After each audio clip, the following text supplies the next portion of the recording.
Star online astro TV உன்னை சுற்றி நடக்கும் சம்பவங்களை உற்றுப்பார். நீ யார் என்று உனக்கு தெரியும்.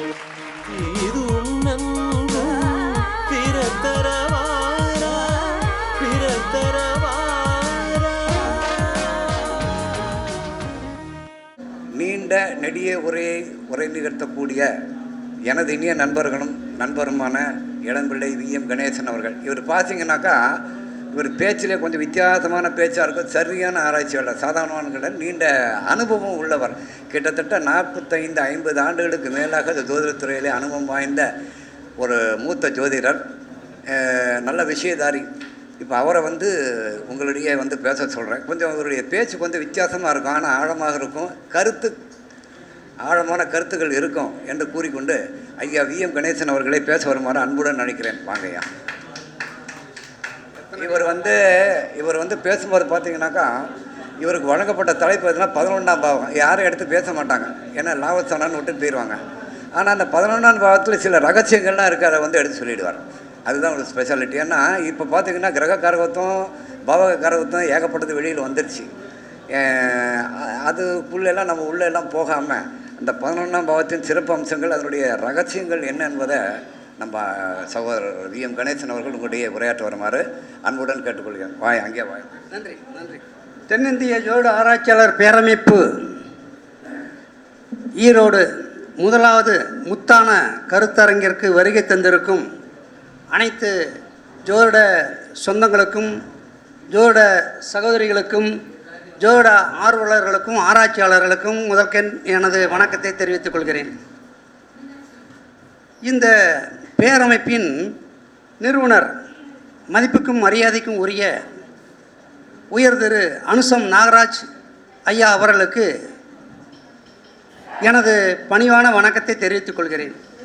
இந்த பேரமைப்பின் தலைமை பொறுப்பு ஏற்றுக்கொண்டு நடத்தி கொண்டிருக்கும் அருமை நண்பர் உயர் திரு எஸ்வி ஸ்ரீ ராமச்சந்திரன் ஐயா அவர்களுக்கு எனது பணிவான வணக்கத்தை தெரிவித்துக் கொள்கிறேன்.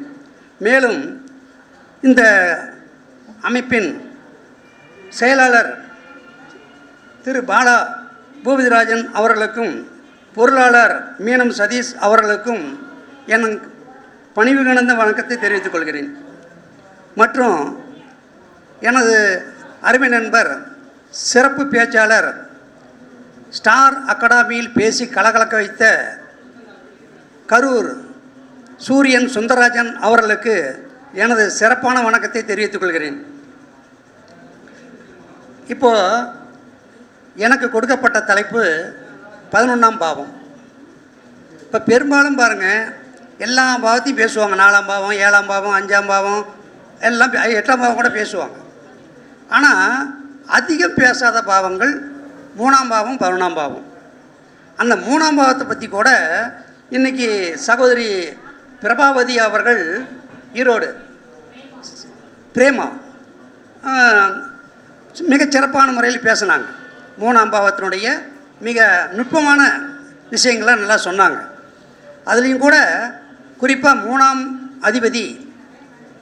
அதிபதி பற்றி அது உதாரண ஜாதத்தை சொல்லி, ரிஷப லக்கணம் 3ஆம் அதிபதி சந்திரன் 8ஆம் இடத்தில் 3 நட்சத்திரத்தில் இருக்குது, அதனால் எங்களுக்கு தாம்பத்திய குறைபாடுகள் ஏற்படுது அப்படின்னு பாயிண்ட் அவுட்டாக எடுத்து சொன்னாங்க. அப்போது ஒரு ஜாதகத்தில் 3ஆம் அதிபதி நின்ற நட்சத்திராதிபதி 6, 8, 12லேயோ நீச்சம் அஸ்தமனம் அடைஞ்சால் அவனுக்கு தாம்பத்திய குறைபாடு ஏற்படுங்கிறது ரூல். அதே ரூலை அப்படியே நம்ம அப்ளை பண்ணக்கூடாது. அதில் விதி விலக்குகள் நிறைய இருக்குது. குரு பார்வை, குரு சேர்க்கை, குரு நட்சத்திரம், இதெல்லாம் இருக்குது. சரி, அதேமாரி நம்ம ஐயா தலைவர் ஸ்ரீ ராமச்சந்திரன் ஐயா அவர்கள் சொன்னார், டெஸ்ட் டியூப் பேபி பற்றி சொன்னார். மிகச்சிறப்பு. நமக்கு தெரிஞ்சு முதல் டெஸ்ட் டியூப் பேபி இந்த 61 வருஷமாக தான் நடக்குதுன்னு சொன்னார். அப்படி இல்லை, 5000 வருஷத்துக்கு முன்னாடி தான் நடந்துகிட்டு இருக்குது. அது இப்போ தான் நவீனமாக இருக்குது, அவ்வளோதான். 5000 வருஷத்துக்கு முன்னாலேயே மகாபாரதத்தில் முதல் டெஸ்ட் டியூப் பேபி துரியோதனன் அப்படின்னு சொல்லலாம். ஏன்னா காந்தாரிக்கு 100 குழந்தைகள் பிறந்தது. எப்படி பிறந்திருக்கும்? அந்த கரு பிண்டத்தை 100 பானைகளில் போட்டு வளர்த்ததா அந்த மகாபாரதம் சொல்லப்பட்டிருக்குது. அப்போ பானையாக இருந்தது, இப்போ டியூப்பாக இருக்குது, அவ்வளோதான் வித்தியாசம். 100 பானைகள் போட்டு வளர்த்தி கொண்டு வந்தாங்க. அதில் முதல்ல பிறந்தது துரியோதனன். அதில் முதல் டெஸ்ட் டியூப் பேபியே துரியோதனன். விஞ்ஞானம் இப்போ தான் வளர்ச்சி அடைஞ்சிட்டு இருக்குது. நமது அறிவியல் அப்பயே ஆரம்பித்தாச்சு. அப்போது இது மாதிரி அவங்க சொல்லியிருக்கிறாங்க. சிறப்பு, மிகச்சிறப்பு. இப்போ எனக்கு கொடுக்கப்பட்ட தலைப்பு 11ஆம் பாவகம். கொஞ்சம் வித்தியாசமான முறையில் பேசுங்க, 11ஆம் பாவத்தை பற்றி சிறப்பாக பேசுங்கன்னு சொல்லிட்டாரு. இறைவன் யாரையுமே ஏழையாக படைக்கிறதில்ல. அந்த மனிதன் கஷ்டப்படுவது எந்த கடவுளும் இஷ்டத்தோடு பார்க்கறதில்ல. ஆனால் அவனுடைய கர்ம வினை, முன்ஜென்ம பாவ புண்ணியங்களுக்கு ஏற்ப தான் இந்த ஜென்மத்தில் மனிதனாக பிறந்து அந்த சுக துக்கங்களை அனுபவிக்கிறான். சுகத்தை அனுபவிக்கும் போது இறைவன் அதிகம் நாடுறதில்லை. துக்கத்தையும் கஷ்டத்தையும் படும்போது தான் அந்த தண்டனையிலிருந்து தப்பிக்கிறதுக்கு பலவிதமான வழிமுறைகளை தேடுறான். நியூமராலஜி பிரகாரம் பெயரை மாற்றி கையெழுத்து மாற்றினா என் தலையெழுத்து மாறுமா, இல்லை வாஸ்து பிரகாரம் வீட்டை கட்டினா வளமான வாழ்க்கை கிடைக்காதா அப்படின்னு ஒவ்வொன்று பரிகாரம் தேடுறான். இல்லை கோவில் பரிகாரம், கோயில் கோயிலாக போய் அந்த பரிகாரத்தை பண்ணால் கோடீஸ்வரனாக முடியுமா, இல்லை நாம் வாழ்வியல் பரிகாரம் பண்ணால் வளமான வாழ்க்கை கிடைக்காதா, ஒரு ஏக்கம். அதில் கிடைக்காம போய் அவனுக்கு ரொம்ப மன உளைச்சல் ஆகுது. அப்புறம் கோயிலை பற்றியே நம்மளுக்கு விரக்தி ஆகி போயிடுறது. இப்படி ஒவ்வொருத்தனுமே நம்முடைய அந்த தண்டனையிலேருந்து தப்பிக்கிறதுக்கு தான் முயற்சி பண்ணுறாங்க. அந்த தண்டனை அனுபவிக்கிறது யாரும் விரும்புகிறதில்ல. சரி, இருக்கட்டும். இப்போ ஒவ்வொரு பாவத்துக்கும் நாம் ஒரு 11ஆம் பாவம் அப்படின்னு எடுத்துக்கிட்டோமா, ஒவ்வொரு பாவத்தையும் இயக்கிறது 11ஆம் பாவம் தான். ஒவ்வொரு பாவத்தையும் இயக்கிறது 11ஆம் பாவம். ஆச்சரியமாக இருக்கும் இல்லையா? இப்போது இந்த 11ஆம் பாவம் அப்படிங்கிறது லக்கணத்துக்கு 11ஆம் பாவம் நல்லா இருந்ததுன்னா அந்த வீட்டுக்கு 11ஆம் பாவம் 9ஆம் வீடு. 9ஆம் பாவம் நல்லாயிருக்கும். அந்த பாகிஸ்தானம் நல்லா இருந்தால் தான் அந்த வீட்டுக்கு 11ஆம் வீடும் 7ஆம் வீடு. மனைவி நல்ல முறையில் அமையும். ஒரு ஜாதத்தில் பாகிஸ்தானம் நல்ல முறையில் அமைஞ்சால் 7ஆம் இடம் நல்லாயிருக்கும். அந்த 7ஆம் இடம் நல்ல முறையில் அமையணும்னா அதுக்கு 11ஆம் இடம் 5ஆம் இடம் நல்லா இருக்கணும். அன்பு, காதல், புத்திர பாக்கியம் தர்றது. அந்த 5ஆம் பாவம் நம்மளுக்கு கிடைக்கணும்னா அதுக்கு 11ஆம் வீடு எது? 3ஆம் வீடு. வீரியம் அப்படின்னு சொல்லக்கூடிய முயற்சி, வீரியம் தரக்கூடிய 3ஆம் பாவம் நல்லாயிருக்கும். அப்போ 3ஆம் பாவம் நல்லா இருக்கணும்னா, முயற்சி வேணும்னா லக்கண பாவம் நல்லா இருக்கணும். லக்கணம் நல்லா இருந்தால் தான் 11ஆம் பாவம் லாபம் கிடைக்கும். ஒரு ரவுண்டே வந்தாச்சுங்களா? அப்போ எந்த ஒரு பாவமாக இருந்தாலும் அந்த வீட்டுக்கு 11ஆம் பாவதி பலம் பெற்றால்தான் அந்த பாவம் முழுமையாக செயல்படும். இப்போ 4ஆம் வீடு, ஒரு வீடு, வாகனம் அப்படின்னு சொல்கிறோம். அதை நாம் அடையணும்னா அந்த வீட்டுக்கு 11ஆம் அதிபதி எது? 2ஆம் வீடு. துட்டு இருந்தால் தானே அதெல்லாம் அடைய முடியும். ஒவ்வொரு பாவத்துக்கும் அந்த வீட்டுக்கு 11ஆம் வீடு சப்போர்ட் பண்ணால் தான் அந்த பாவம் பரிமளிக்கும், சிறப்பான முறையில் பலன் கொடுக்கும். அப்போ அதுக்கு 3ஆம் பாவம் மிக முக்கியம். முயற்சி ஸ்தானம். 3ஆம் பாவம் முயற்சி ஸ்தானம். உங்களுடைய முயற்சிக்கு ஏற்ற எண்ணத்தை, ஆசையை நிறைவேற்றுறது அந்த 3ஆம் வீட்டுக்கு 9ஆம் பாவம் தான் இந்த 11ஆம் பாவம். புரியுதுங்களா? அந்த 11ஆம் பாவம் வலிமையாக இருந்தால் தான் ஒவ்வொரு காரியத்தையும் நீங்கள் சக்ஸஸாக கொண்டு வர முடியும். அப்போ காலபுருஷ இலக்கண பிரகாரம் 11ஆம் பாவம் எது அப்படின்னு பார்த்தோமா, கும்பம். 11ஆம் பாவம் கும்பம். இந்த கும்பம் அப்படிங்கிற சின்னத்தை நம்ம பார்த்தோமாக்க குடம் அல்லது கலசம் அப்படின்னு நம்ம சொல்கிறோம். இது 12 ராசிகளையும் ஒரு வித்தியாசமான பாவம் அந்த 11ஆம் பாவம் சின்னம். இப்போ மேசம் ஆடு, மாடு, நண்டு, சிங்கம் இப்படிலாம் இல்லை. இந்த கும்பம் அப்படின்னு சின்னத்தை பார்த்தாவே கையெடுத்து கும்பிட தோணும். அப்படியேப்பட்ட புனிதமான இந்த கும்பராசி. இந்த கும்பராசிக்கு யார் அதிபதி? சனி பகவான். இந்த சனி பகவான் ஆட்சி பெற்றது மட்டும் இல்லாமல் மூலத்திரிகோணம் பெற்ற அற்புதமான ராசி கும்பம். இந்த கும்பத்தில் யார் யார் இருக்கிறாங்க அப்படின்னு பார்த்தா லக்னாதிபதி செவ்வாய் 3ஆம் பாதம் 4ஆம் பாதம் இருக்கும். அதோட பிரம்மாண்டத்தை தரக்கூடிய, திடீர் பண யோகத்தை தரக்கூடிய, திடீர் அதிர்ஷ்டத்தை தரக்கூடிய போகக்காரன், யோகக்காரன் ராகு பகவானுடைய முழு நட்சத்திரம் அங்கே தான் இருக்குது, சதயம். அந்த சதயம் அப்படின்னாவே 100 அப்படின்னு பேர். 100 நட்சத்திர கூட்டங்களை கொண்டது சதய நட்சத்திரம். காந்தாரி பிறந்தது இந்த சதய நட்சத்திரத்தில் தான். அதனால தான் 100 புதல்வர்களை பெற்றாள் அப்படின்னு நம்ம சொல்கிறோம். இப்பயும் கூட அந்த காந்தார தேசம் பாகிஸ்தானில் இருக்குது. வரலாற்று ஆசிரியர்கள் சொல்கிறாங்க காந்தார தேசம் பாகிஸ்தானில் இருக்குது. ஆமாம் ஆமாம் கரெக்டு இருக்குது. அப்போது அதெல்லாம் நடந்த உண்மை, அதெல்லாம் பொய் எதுவுமே கிடையாது, எல்லாம் நடந்த உண்மை. நிறைய மறைக்கப்பட்டு விட்டது, கொஞ்சம் கிடைச்சதுனால நம்ம பார்த்துட்டு வரோம். அது காலப்போக்கில் ஒவ்வொன்றும் வெளிப்பட்டுக்கிட்டு வருது. அப்போ இந்த சதயத்தில் பிறந்தது ராஜராஜ சோழன் அப்படின்னு சொல்லப்படுது. அடுத்தபடியாக பார்த்தோமா காலபுருஷ இலக்கணத்துக்கு பாக்கியாதிபதி சகல பாக்கியத்தையும் தரக்கூடிய குருவுடைய நட்சத்திரம் புரட்டாதி 1, 2, 3 அந்த வீட்டில் தான் இருக்குது. இவ்வளோ அற்புதமான இந்த வீடு மிக சிறப்பானது என்னன்னு கேட்டிங்கன்னா, தனது வீட்டுக்கு தர்மஸ்தானத்திலையும் கர்மஸ்தானத்திலையும் உச்சம் பெறக்கூடிய ஒரே கிரகம் சனி பகவான் தான். புரியுதுங்களா? தனது வீட்டுக்கு தர்மஸ்தானத்திலையும் கர்மஸ்தானத்திலையும் உச்சம் பெறக்கூடிய ஒரே கிரகம் சனி பகவான். கும்பத்துக்கு 9, மகரத்துக்கு 10. வேறு எந்த கிரகத்துக்கும் இந்த தகுதி இல்லை, இந்த சிறப்பம்சம் கிடையாது அப்படின்னு நம்ம சொல்லலாம். அப்போ இந்த 11ஆம் பாவத்தை பொறுத்த வரைக்குமே மிக புனிதமான ஒரு இடம். இது அதிகமாக நெகட்டிவ் இல்லாத பாவமே இதுதான். மற்றதுலையாவது நெகட்டிவ் நிறையா இருக்கும், எதிர்மறைகள் நிறையா இருக்கும். ஆனால் அதிகமாக நெகட்டிவ் இல்லாத பாவமே இந்த 11ஆம் பாவம் தான். இன்னும் சொல்லப்போனால் உபஜயஸ்தானம் அப்படின்னு நம்ம சொல்கிறோம் இல்லையா, 3, 6, 10, 11 சொல்கிறோம்ல, உபஜயஸ்தானம் 3, 6, 10, 11. பணபரஸ்தானம் அப்படின்னு சொல்கிறோம் இல்லையா, 2, 5, 8, 11. இந்த ரெண்டுலேயும் பாருங்கள் 11 தான் இருக்கும். ரெண்டுலேயுமே 11ஆம் பாவம் தான் காமிக்கும். அவ்வளோ சிறப்பு வாய்ந்த 11ஆம் பாவம் தான் பொதுவாக இருக்கும். அப்போது ஆங்கிலத்தில் ஒரு பழமொழி இருக்குது. ஆங்கிலத்தில் ஒரு பழமொழி உண்டு. ஏழை என்பவன் பணக்காரனாக முடியாதவன் அல்ல, பணக்காரனாக தெரியாதவன். எவ்வளோ அழகான ஒரு பழமொழி பாரு.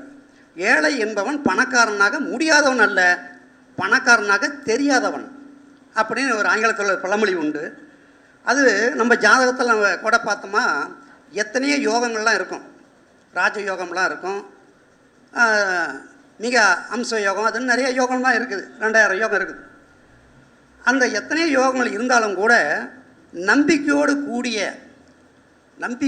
கூடிய முயற்சி இல்லாதவனுக்கு எத்தனை யோகம் இருந்தாலும் முன்னுக்கு போக முடியாது. அது தெளிவான ஒரு கருத்து. நமது முன்னோர்கள் அந்த முன்னுக்கு போகிறதுக்கான முயற்சி செய்கிறதுக்கான சுலபமான வழிமுறையெல்லாம் கொடுத்துருக்குறாங்க. அதை நம்ம பயன்படுத்துறதில்ல, அல்லது பயன்படுத்த தெரியல, அல்லது பயன்படுத்துறதில் நம்பிக்கை இல்லை. உதாரணமாக ஒவ்வொரு ராசிக்கும் ஒரு குறியீடு இருக்குது. ஒவ்வொரு ராசிக்கும் ஒரு குறியீடு சின்னங்கள் இருக்குது. ஒவ்வொரு நட்சத்திரத்துக்கும் ஒரு சின்னங்கள் குறியீடு இருக்குது. இதை பயன்படுத்தி மேலே வா அப்படின்னு ஆண்டவன் கொடுத்துருக்கிறாரு. நாம் இதனால தான் ஆகுமா அப்படின்னு ஒரு அவநம்பிக்கையினால் நாம் பயன்படுத்துறதில்லை. அப்படி பயன்படுத்தி யாராவது முன்னுக்கு வந்திருக்கிறாங்களா அப்படின்னு கேள்வி கேட்போம். இந்த 12ஆம் பாவத்தில் இருக்கிற குறியீடையோ நட்சத்திர குறியீடையோ பயன்படுத்தி யாராவது முன்னுக்கு வந்திருக்கிறாங்களா அப்படின்னு பார்ப்போம். ஏன்னா அவன் முன்னுக்கு வந்திருந்தால் பார்த்தா தான் நாம் அந்த வழியில் போகலாம் அப்படிங்கிற ஒரு எண்ணம் தோன்றும். தானாக நம்பிக்கை வராது, மற்றவங்களை பார்த்தா தான் அந்த நம்பிக்கை வரும். அப்போ 11ஆம் பாவ விதி எப்படி பயன்படுத்துறது, எந்த வகையில் பயன்படுத்தினா நம்மளுக்கு அதிர்ஷ்டத்தை கொடுக்கும் அப்படிங்கிறத உதாரண விளக்கத்தோடு உங்களுக்கு சொன்னால் உங்களுக்கு ஆச்சரியமாக இருக்கும். இப்போ இது வரைக்கும் சொன்னது நிறைய இடத்துல கேட்டிருப்பீங்க, பார்த்துருப்பீங்க. இப்போ சொல்ல போகுது வேறு எங்கேயும் கேட்டிருக்க மாட்டீங்க. இதுக்கு மேலே சொல்லக்கூடிய உதாரணத்தோடு சொல்லும்போது இது வரைக்கும் யாருக்கிட்டையும் கேட்டிருக்க மாட்டீங்க, எங்கேயும் கேட்டிருக்க மாட்டீங்க. வித்தியாசமாக இருக்கும். கேட்டு முடிச்சப்பறம் ஓ அப்படி ஒன்று இருக்குதா அப்படின்னு கட்டாயம் சொல்லுவீங்க. இப்போ 11ஆம் பாவத்தை எப்படி ஏற்கிறது? ஒரு மிதுன இலக்கணக்காரர் வச்சுக்கிங்க. ஒரு மிதுன இலக்கணக்காரர் வந்தார். ஐயா, நான் ஒரு தொழில் ஆரம்பிக்கலான் இருக்கிறேன். நான் என்ன தொழில் செஞ்சால் பரவாயில்ல, அந்த தொழிலுக்கு நீங்களே பேர் வச்சு கொடுங்க. இது கற்பனை தான், வரல, இது ஒரு கற்பனை. மிதுன இலக்கணத்துக்கு 11ஆம் அதிபதி யார்? மிதுனத்துக்கு 11ஆம் அதிபதி யார்? மேசம். அதிபதி செவ்வா. கரெக்டு, மேசம். இப்போ மேசத்துக்கு அதிபதி செவ்வா. அந்த இடத்துல லக்னாதிபதி புதன் இருக்குது, ராகு இருக்குது. இப்போ அவருக்கு என்ன தொழில் அமைச்சு கொடுத்தா நல்லாயிருக்கும் அப்படின்னா, மேசம் அப்படின்னா தலை, அந்த புதன் கேதுடைய நட்சத்திரம் இருக்குது, அங்கே ராகும் கூடி இருக்குது. கேது அப்படின்னா தலைமுடி இல்லைங்களா, ராகுன்னா வளர்ச்சி.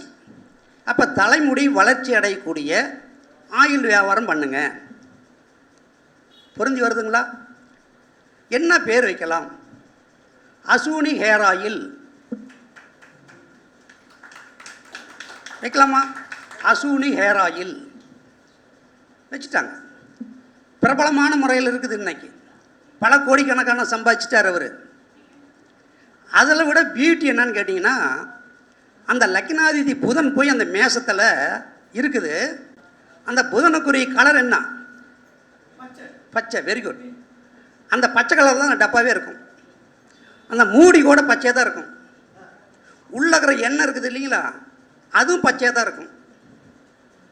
எப்படி மேட்ச் பண்ணி கொண்டு வந்திருக்காங்க பார்த்தீங்களா? சரி, இதே பரணியில் இருந்துச்சுன்னு வச்சுக்கோங்க, என்ன பண்ணலாம்? பரணிங்கிறது அழகு சாதனங்கள் இல்லைங்களா. பரணின்னா அழகு, அழகு இதெல்லாம் சொல்லலாம். சுக்கிரனுடைய நட்சத்திரம் இருக்குது. அப்போ அந்த பரணிங்கிறது சுக்கிரன். சுக்கிரனுடைய நியூமராலஜி பிரகாரம் ஆங்கில எழுத்து வி.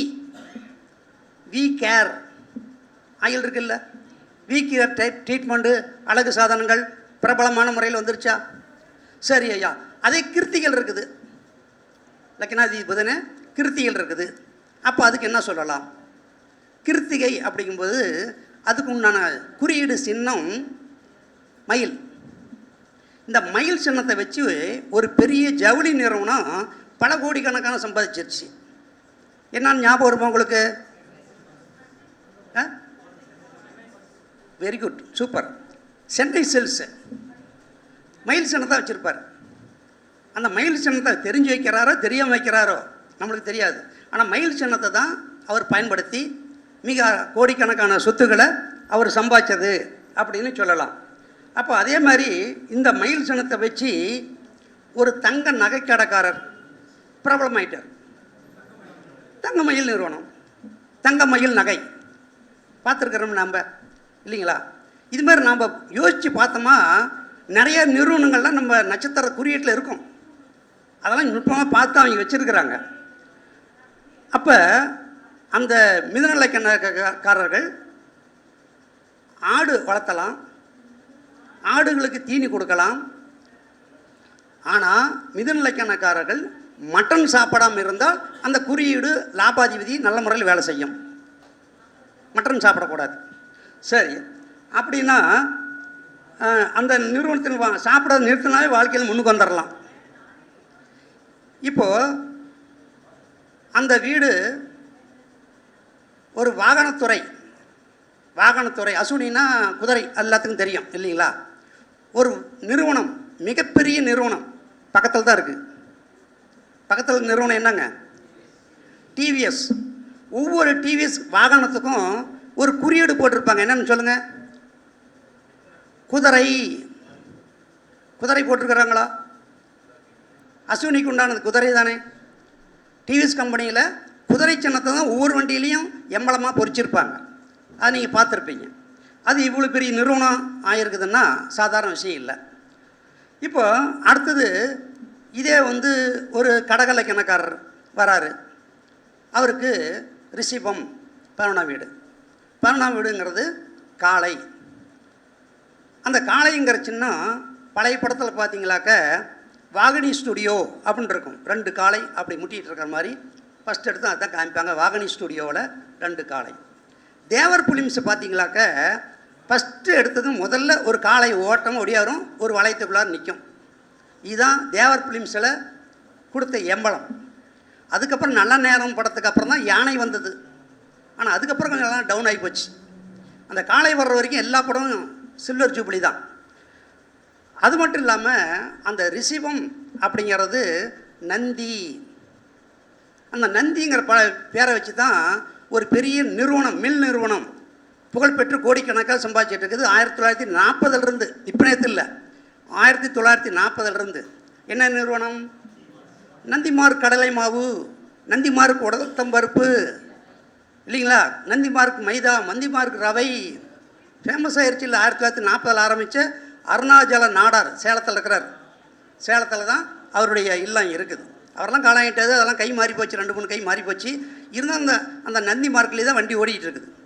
அது மாதிரி அந்த மிதுன லக்கணத்துக்கு, அந்த ரிஷபத்துக்கு இது மாதிரியான ஒரு எம்பளத்தை பயன்படுத்தி வந்திருக்கிறாங்க. அதே ரோகிணியில் இருந்துச்சுன்னு வச்சுக்கோங்க.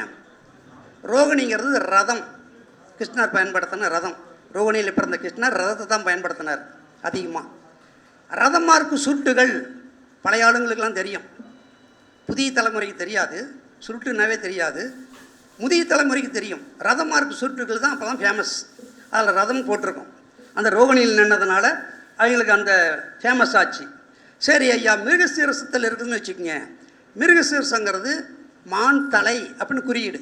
மான் தலை, மான்மார்க் குடைகள், மான்மார்க் அப்பளம் எடப்பாடியில் இருக்குது. அது ஒரு ஃபேமஸாக ஆச்சு. அப்போலாம் கொடைனா மான்மார்க் தான், அது எல்லாத்துக்கும் தெரியும். அது மாதிரி இப்போ சொல்லுவீங்க, தேவர் பிலிம்ஸில் இருந்த காளை இப்போ எங்கே போச்சு அப்படின்னு ஐயா சொல்லும்போது கேட்டார். இப்போ அந்த காளையை யார் வச்சுருக்கிறா அப்படின்னு கேட்டார். இந்த காரை வச்சுருக்கிற சொப்பன சுந்தரி இப்போ யாரை வச்சுருக்கிறா அப்படின்னு கவனம் பண்ணி கேட்குற மாதிரி அந்த காளையை யார் வச்சுருக்காருன்னு கேட்டார். அவர் எங்கேயும் இல்லை, இப்போ இருக்கிற ஷேர் மார்க்கெட்டு கேள்விப்பட்டிருக்கிறீங்க இல்லையா? ஷேர் மார்க்கெட், அங்கே பாருங்கள் ஒரு காளை அப்படி பாஞ்சிக்கிட்டு நிற்கும்.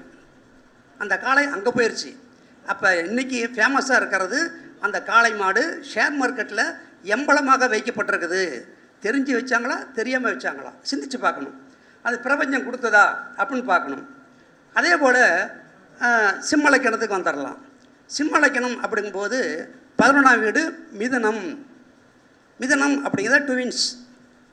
பழைய படங்களில் பார்த்தீங்களாக்க Gemini studio, correct, Gemini studio 2 பசங்க ஊதுகுழல் ஊதிட்டு பெப்பன்னு திரும்புவாங்க.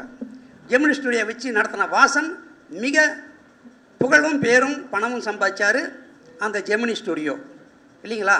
அந்த ஜெமினிக்கு அந்த பவர் நல்லா கொடுத்துருந்தாங்க. அதே போல் இன்னொரு ஆச்சரியமான விஷயம் ஒன்று சொல்கிறேன் கேளுங்க.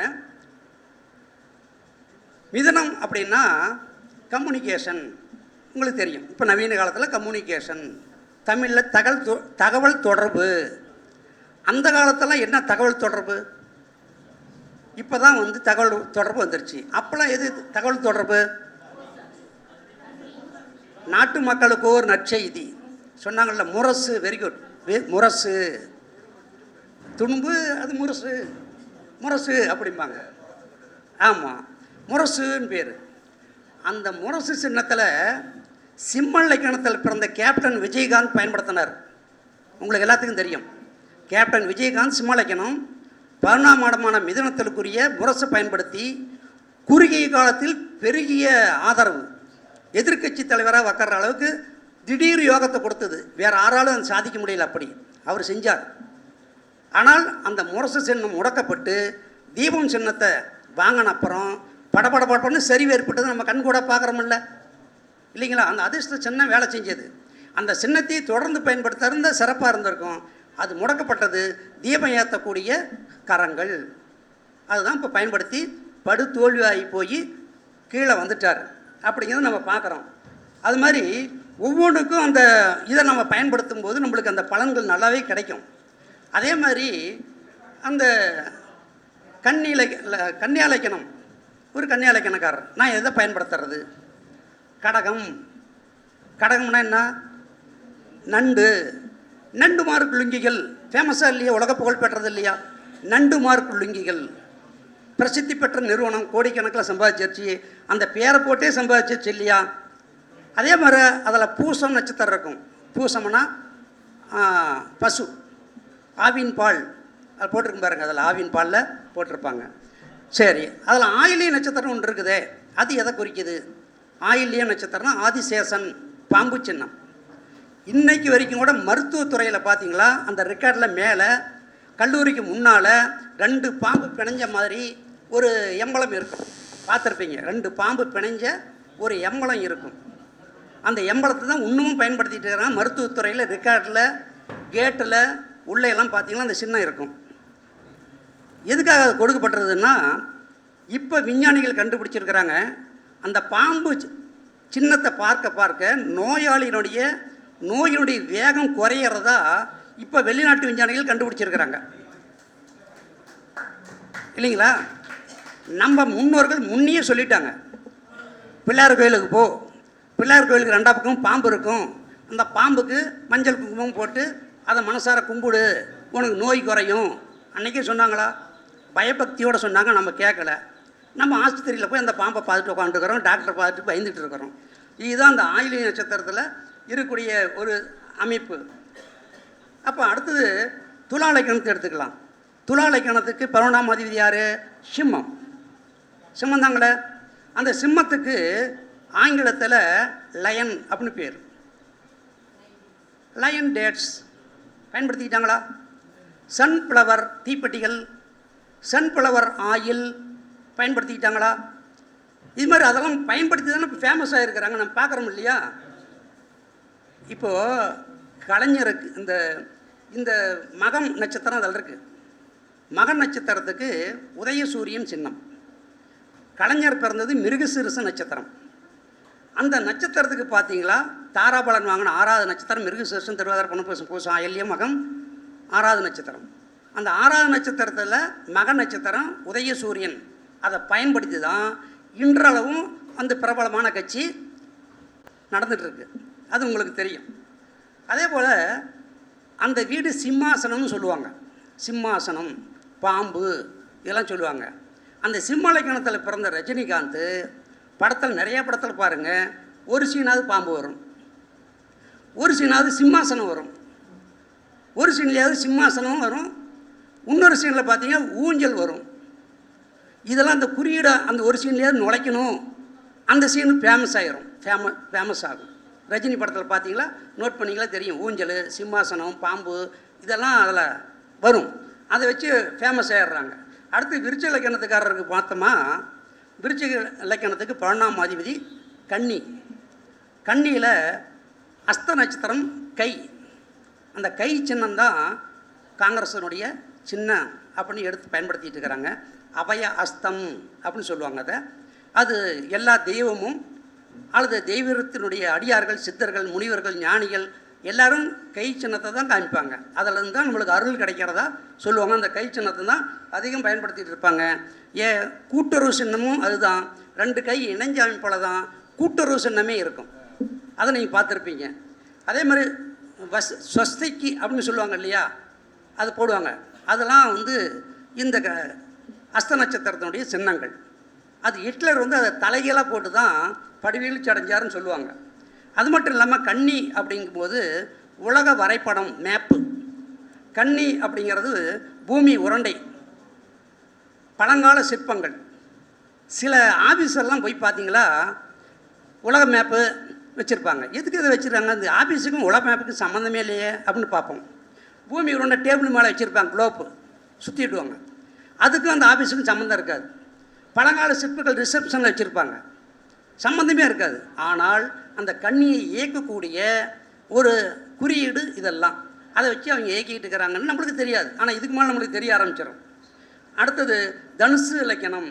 இந்த தனுசு இலக்கணத்துக்கு துலாம் அப்படிங்கிறது தான் 11ஆம் அதிபதி. துலாம் அப்படிங்கும்போது அதில் சுவாதி நட்சத்திரம் இருக்கும். சுவாதி அப்படிங்கிறது குறியீடு தீபம். தீபம்னு ஒரு கம்பெனி ஞாபகம் வந்துருமே, தீபம் எண்ணெய் ஞாபகம் வரும். அந்த தீபம்னு பேரை போட்டு தீபம் எண்ணெய்க்காரன் வியாபாரம் பண்ணிட்டு பிரசித்தி பெற்றது. அந்த துலாம் அப்படின்னா தராசு. தராசுன்னு ஒரு பத்திரிகை நடந்துகிட்டு இருக்குது, ஷியாம் நடத்திட்டு இருக்கிறார். அது உங்களுக்கு தெரியும், வெகு காலமாக நடந்துகிட்டு இருக்குது. இந்த அதில் விசாகம்னு ஒரு நட்சத்திரம் இருக்குது. துலாத்தில் விசாகம் அப்படிங்கிற நட்சத்திரம் இருக்குது. விசாகம்னா அது குறியீடு அந்த காலத்தில் மண்பாண்டம் செய்கிறாங்க இல்லைங்களா, அந்த சக்கரம், அதுதான் அந்த குறியீடு. அந்த குறியீடை வச்சு தான் ஒரு தேயிலை நிறுவனம் பல கோடிக்கணக்கான சம்பாதிச்சிருச்சு. யாருன்னு சொல்லுங்கள்? சக்கரா கோல்டு. சக்கரா கோல்டு டீ தூள், அந்த சக்கரம் தான் அதில் சின்னமாகவே இருக்கும். இது மாதிரி ஒவ்வொரு கம்பெனியும் சுருக்கமாக சொல்கிறேன், நேராகி போச்சு, அடுத்து பேசுகிறீங்க இருக்கிறாங்க. அடுத்தது மகர லக்கணக்காரர்கள். இந்த மகர லக்கணக்காரனுக்கு விருச்சகம் தான் 11ஆம் இடம். எல்ஐசியில் வேலை செய்கிறவங்களாம் பெரும்பாலும் மகர லக்கணக்காரர்கள்லாம் அந்த எல்ஐசி இயக்குவாங்க, பாதுகாப்பு. அதோட ஒரு பியூட்டி அப்படின்னா அதில் அனுச நட்சத்திரம் ஒன்று இருக்கும். அதனுடைய சின்னம் தாமரை. மாண்புமிகு இந்திய பிரதமர் பிறந்த நட்சத்திரம் அனுச நட்சத்திரம். அனுச நட்சத்திரத்தில் பிறந்தவர். அது புஷ்கர நவாம்சத்தில் இருக்குது. அவருக்கு கொடுக்கப்பட்டது தாமரை சின்னத்தை பயன்படுத்தி தான் 2011 இருந்து இன்றைக்கி பிரதமராக, அது ஆரம்பத்திலேருந்து நல்ல வளர்ச்சி, முதலமைச்சர், பிரதமர் இன்றளவும் புகழ்பெற்று வாழ்ந்துட்டு இருக்கிறாருன்னா அவருடைய நட்சத்திரத்து குறியீடு தாமரை சின்னம். அதை பயன்படுத்திகிட்டு இருக்கிறார். அதெல்லாம் பார்க்கும்போது நம்மளுக்கு ஆச்சரியமாக இருக்கும், எப்படி இப்படிலாம் வருது அப்படின்னா. இதை விட இன்னொரு ஹைலைட் என்ன அப்படின்னா, அந்த விருச்சிகங்கிறதுக்கு ஆங்கிலத்தில் என்ன சொல்லுவாங்க? Very good, Scorpio. மகேந்திரா நிறுவனம் தான் ஒரு காரை ப்ரொடக்ட் பண்ணி அதுக்கு பேரே வச்சுருக்கிறாங்க, ஸ்கார்பியோன்னு பேர். மிக ஃபேமஸான முறையில் வியாபாராச்சு, பல லட்சக்கணக்காக வியாபாராச்சு அந்த வண்டி, ஸ்கார்பியோ வண்டி. 17.5 லட்சத்துலேருந்து 22.5 லட்சம் வரைக்கும் அந்த வண்டியினுடைய விலை. அது படுவேகமாக விற்பனையாச்சு. பேர் ஸ்கார்பியோ, அது வச்சுருக்கிறாங்க. சரி, அடுத்து கும்பலக்கணக்காரர்கள். கும்பலக்கணக்காரர்கள் பார்த்தீங்கன்னா 11ஆம் வீடு தனுசு. தனுசு அப்படின்னா வில்லு. சரி, இதெல்லாம் பயன்படுத்துகிறாங்களே, நம்ம ஜோசிகாரெல்லாம் யாரும் பயன்படுத்தலையா இந்த சின்னத்தை அப்படிங்கிற ஒரு கேள்வி ஐயா மைண்ட் வாய்ஸ் ஓடிக்கிட்டு இருக்குது. பயன்படுத்தியிருக்கிறாங்க. ஏஎல்பி மெத்தேடு கேள்விப்பட்டிருப்பீங்க. அட்சய இலக்கண பத்ததி, பொது உடைமை மூர்த்தி, ட்ரெண்டிங்கில் அவர் தானே ஓடிட்டு இருக்குது. அவர் இதை பயன்படுத்தி தான் அந்த எம்பளத்தை வச்சுருப்பார் பாருங்கள், அம்பு விடுற மாதிரி அந்த எம்பளமே இருக்கும். ஏஎல்பி பார்த்தீங்கன்னா அந்த அம்பு விடுறது சின்னம் தான் இருக்கும். அவர் அதை தான் அந்த எம்பளமாக அவர் பயன்படுத்திகிட்டு இருக்கிறார். அதை நீங்கள் பார்த்துருப்பீங்க. அதில் ஜோதிடர்களும் பயன்படுத்துகிறாங்க, நம்மளுக்கு தெரியல அவ்வளோதான். அதில் மூல நட்சத்திரம் ஒன்று இருக்கும். மூல நட்சத்திரம், மூல நட்சத்திரம்னா ஆஞ்சநேயர் பிறந்தது மூல நட்சத்திரம். அந்த காலத்தில் பார்த்தீங்களா, இப்போ இருக்கிற பார்சல் சர்வீஸ்லாம் நிறையா இருக்குது இல்லையா? இதெல்லாம் அந்த காலத்தில் முத அந்த பார்சல் சர்வீஸ் யாருக்காவது ஞாபகம் இருக்கா? வெரி குட், சூப்பர், நல்லா ஞாபகம் வச்சுருக்கிறீங்க. ஏபிடி பார்சல் சர்வீஸ் ஆஞ்சநேயருக்கா மலையை தூக்கிட்டு சர்ன்னு போயிட்டு இருப்பார். அந்த அப்படி எம்பளமாக வச்சுருப்பாங்க. மூல நட்சத்திரம். அந்த மூல நட்சத்திரம் அப்படின்னாவே யானையின் தும்பிக்கை அப்படின்னு சொல்கிறாங்க. யானையின் தும்பிக்கை. அந்த யானையினுடைய குறியீடை தான் வடநாட்டில் பகுஜன் கட்சி அந்த யானை சின்னத்தான் பயன்படுத்திகிட்டு இருக்குது. தமிழ்நாட்டில் இப்போ நடிகர் விஜய் அந்த யானை சின்னத்தான் கொடியில் வச்சுருக்கார். குறுகிய காலத்தில் ஒரு ஆதரவு கிடைச்சிட்டு இருக்குதா? இன்னும் போக போக தெரியும். முத்தூட்டு ஃபைனான்ஸ் பாருங்கள், 2 யானை மோதிட்டு இருக்க மாதிரி இருக்கும். முத்தூட்டு ஃபைனான்ஸ் பார்த்துருக்குறீங்களா? அது மாதிரி யானை தும்பிக்கை. பெதிகால் நிறுவனம், பெதிகால் கேள்விப்பட்டிருப்பீங்க, பிரசித்தி பெற்ற பெதிகால். அது யானை தான் எம்பளமாக வச்சுருப்பாங்க. பழங்காலத்தில் பாருங்கள், இந்த மூல நட்சத்திரத்துக்கு குறியீடு குண்டலம்னு பேருங்க. குண்டலம் அப்படின்னு பேர். பூரட்டாதி நட்சத்திரத்தில் பிறந்த கர்ணன், பூரட்டாதி கும்பராசியில் பிறந்த கர்ணனுக்கு 11ஆம் இடம் தனுசு, மூலம், குண்டலம். அந்த குண்டலம் காதல் இருக்கிற வரைக்கும் அவரை ஜெயிக்க முடியல. எப்போ அந்த குண்டலத்தை இழந்தாரோ வீழ்ச்சி அடைஞ்சிட்டார், புராணம் சொல்லுது இல்லையா? இது மாதிரி அதெல்லாம் ஒவ்வொன்றையும் கவனித்து பார்த்தீங்களா நம்மளுக்கு நல்லா புரியும். அடுத்தது மீன இலக்கணம். மீன இலக்கணத்துக்கு பார்த்தீங்களா 11ஆம் இடம் மகரம். மகரங்கிறதுக்கு இங்கிலீஷில் சொல்லுவாங்க, என்ன சொல்லுவாங்க? குரக்கடையில் முதலை சொல்லுவாங்களா? குரக்கடையிலுங்க பேர் வச்சு ஒரு துணி நிறுவனம் பல கோடி சம்பாதிச்சது. அதில் நம்மளாட்ட ஆளுங்களாம் வாங்க மாட்டாங்க. பெரிய பெரிய விஐபி வாங்கக்கூடிய கடை அந்த குரக்கடையில் ஆடை துணிக்கடை, கிளாத்து. அதில் காஸ்ட்லி ஐட்டம் தான் கிடைக்கும். குரக்கடையில் அப்படின்னு ஃபேமஸான சின்ன துணிக்கடை, அந்த கடை ஃபேமஸ் ஆச்சு. இதில் திருவோண நட்சத்திரத்தில் அவதரித்தவர் தான் வாமனன். அதனால் அந்த காலடி சின்னத்தை நாம் பயன்படுத்தலாம். காலடி சின்னம் பாதம். இது கஜேந்திர மோட்சம் அப்படின்னு சொல்கிறோம் இல்லையா? யானையை முதல்ல பிடிச்சிட்டு இருக்கும். அந்த சின்னத்தை நாம் பயன்படுத்தலாம். வாராகி சின்னமும் இதுக்கு சம்மந்தப்பட்டது தான். அடுத்து மேசலக்கணக்காரர்களுக்கு பார்த்தோம்னாக்க 11ஆம் வீடு கும்பம். கும்பத்துக்கு ஆங்கிலத்தில் என்னங்க? அக்வாரிஸ். அக்வாரிஸ் சொல்கிறோமில்ல, இப்போ குடிநீர் நிறுவனம் அந்த பேரை வச்சு தானே கோடிக்கணக்கில் சம்பாதிச்சது. அக்குவா குடிநீர் போனதான் தானே கேட்குறோம். அக்குவா குடிநீர் இருக்குதா அப்படின்னு தானே கேட்குறோம். அப்போ அந்த அக்குவா குடிநீர் பயன்படுத்தி அந்த நீர் நிறுவனம், குடிநீர் நிறுவனம் பல கோடிக்கணக்கில் சம்பாதிச்சிருக்கு. சரி, நம்ம ஜோசிகாரில் அதெல்லாம் பயன்படுத்திக்க மாட்டாங்களா? பயன்படுத்தியிருக்காங்க. இப்போ எம்எம் சிஸ்டம் கண்டுபிடிச்சார் இல்லையா, யாருங்க? முகுந்தன் முரளி. அவருடைய பேனரில் பாருங்கள் கும்பகலசம் இருக்கும், கும்பகலசம் இருக்கும். அதுக்கு பார்த்தாலும் பாருங்கள் ஒரு கோபுரம் இருக்கும். இதுக்கு மேலே கவனிப்பீங்க, எதுக்கு இந்த கும்பகலசம் எத்தனையோ சின்னமெல்லாம் இருக்கும்போது இவர் மட்டும் ஏன் அதை வச்சுருக்காருன்னு ஆச்சரியமாக இருக்கும் உங்களுக்கு. அந்த கும்ப கலசமும் பக்கத்தில் ஒரு கோபுரமும் இருக்கும். ஏன்னா கும்பங்கிறது கோபுரம், கும்ப கலசம், கும்ப கலசம்னே பேரே வச்சுருப்பார். இதுக்கு மேலே நம்ம நோட் பண்ணுவோம். அது மட்டும் இல்லை, அந்த கோபுரம் அப்படிங்கிற சின்னத்தை வச்சு ஒரு வேட்டி ஷர்ட் நிறுவனமே ஃபேமஸ் ஆயிடுச்சு. தெரியுமா உங்களுக்கு? ஆலயா வேட்டி கேள்விப்பட்டிருப்பீங்களா? ஆலயா வேட்டி, ராமராஜ் காட்டன் வேஷ்டி ஷர்ட்டு, அதில் பாருங்கள் கோபுர சின்னம் தான் வச்சுருப்பாங்க. அந்த கோபுர சின்னத்தினால தான் அவர் அந்தளவுக்கு ஃபேமஸ், புகழ் இதெல்லாம் கிடைச்சிது. அப்போ இது மாதிரி ரிசவலைக்கணக்காரர்களுக்கு எடுத்துக்கிட்டோமா, மீனம், மீன் தொட்டி, அது மீன் தானே. அது மீன் தொட்டி நம்ம வீட்டில் ஈசானி மூலையில் வச்சோமாக்க நல்ல பேர் வாங்கலாம், புகழ் வாங்கலாம் அப்படின்னு ஒரு காலத்தில் அதெல்லாம் சொல்லியிருந்தாங்க. அதில் உத்திரட்டாதி நட்சத்திரம் காமதேனு, காமதேனு படம் தான். அதில் காமதேனு ஒரு நெய் நிறுவனம் நடத்தி ஃபேமஸ் ஆகிருக்குது. அதில் அந்த காமதேனு படத்தை வைக்கலாம். இது போன்ற சின்னங்கள்லாம் நாம் பொறுமையாக பயன்படுத்தினா நம்ம வறுமை நீங்கும். உங்களை லட்சாதிபதி ஆக்கணுங்கிற லட்சியம் எனக்கு இல்லை. ஏன்னா ஆல்ரெடி இங்கே இருக்கிறவங்க எல்லோரும் லட்சாதிபதி தான். லட்சத்தை பார்க்காதவங்க இருக்கிறீங்களா யாராவது? ஆல்ரெடி எல்லோரும் லட்சாதிபதி தான். உங்களை கோட்டீஸ்வரன் ஆக்கிறது தான் நம்முடைய குறிக்கோள். அதனால் இதுக்கு மேலேயாவது நீங்கள் இந்த சின்னங்களை முறையாக பயன்படுத்தணும். முறையாக பயன்படுத்தணும்னா 11ஆம் இடத்துல இருக்கக்கூடிய கிரகத்தினுடைய நட்சத்திர குறியீடு, அல்லது 11ஆம் இடத்துல யாரும் இல்லையா, 11ஆம் அதிபதி எங்கேயோ இருப்பார் இல்லையா, அந்த நட்சத்திர குறியீடு, இல்லை அதுவும் எனக்கு வேதை நட்சத்திரமாக வருது சரி வரல அப்படிங்கிறீங்களா, உங்கள் ஜென்ம நட்சத்திரத்தினுடைய குறியீடு, அல்லது உங்களுடைய லக்கின புள்ளி புஷ்கர நவமஸ்தல் இருக்குதா அந்த குறியீடு, இதில் எது நம்மளுக்கு சாதகத்தாரையாக வருதோ அதை நீங்கள் பயன்படுத்தி பாருங்கள். சிறுகு சிறுகு சிறுகு வரும். அந்த நட்சத்திர அதிபதி உங்கள் ராசிக்கு அல்லது லக்கணத்துக்கு 6, 8, 12 இருக்கக்கூடாது. இதுதான் கண்டிஷன், வேறெல்லாம் ஒன்றும் இல்லை. ஆக இந்த வாய்ப்பை எனக்கு அள்ளி கொடுத்த ஐயா ஸ்ரீராம் ஐயர் அவர்களுக்கு என் மனப்பூர்வமான வணக்கத்தையும் நன்றியும் தெரிவித்துக் கொண்டு விடைபெறுகிறேன். நன்றி, வணக்கம். எனது பேர் வி.எம். கணேசன். வி.எம். கணேசன், இளம்பிள்ளை, சேலத்து பக்கத்தில் இளம்பிள்ளை. 93